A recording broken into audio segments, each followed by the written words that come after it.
This video will cover the differences between the standard and the compact report formats in InspectorRide.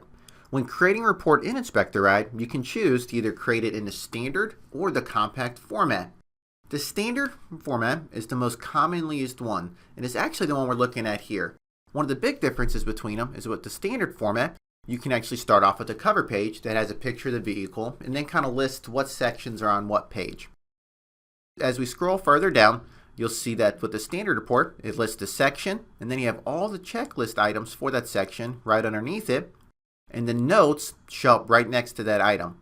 If you add any pictures or if you collect any signatures, those pictures and the signatures show up right within the section. As we scroll further down, you'll see that pictures go within a section, but you can also have a general picture section as well, where any other pictures just go at the end of the report. And after that, we have a spot for a summary. You can set it up so that anything marked with a particular rating, in this case the poor rating, goes to the summary at the end. And that's helpful because with the standard format, you get a longer report. For example, this one is 7 pages, and so it's nice to have a spot at the end where it kind of highlights all the key things that were found. The advantages of this report format is that the information is spaced out and that the notes show up directly next to each item. The next format is the compact report format. Let's go ahead and pull that up now. And we're looking at it here. And the information we're looking at here is the exact information we just saw in the standard format.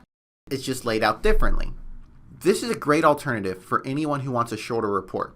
And so checklist items are formatted in 3 columns, which gets a lot more information on a single page.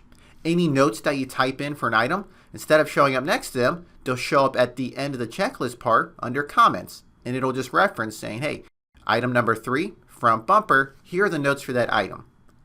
If you take any pictures or collect any signatures, that'll show up after your comments. And so here we have our picture section, and it just puts all the pictures that were taken and puts it in one spot.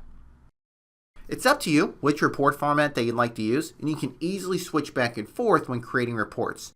If you aren't sure which one you want to use, do a sample inspection. Create a report in each format, take a look at them, and see which one you like better. This concludes the video on the difference between the standard and the compact reports.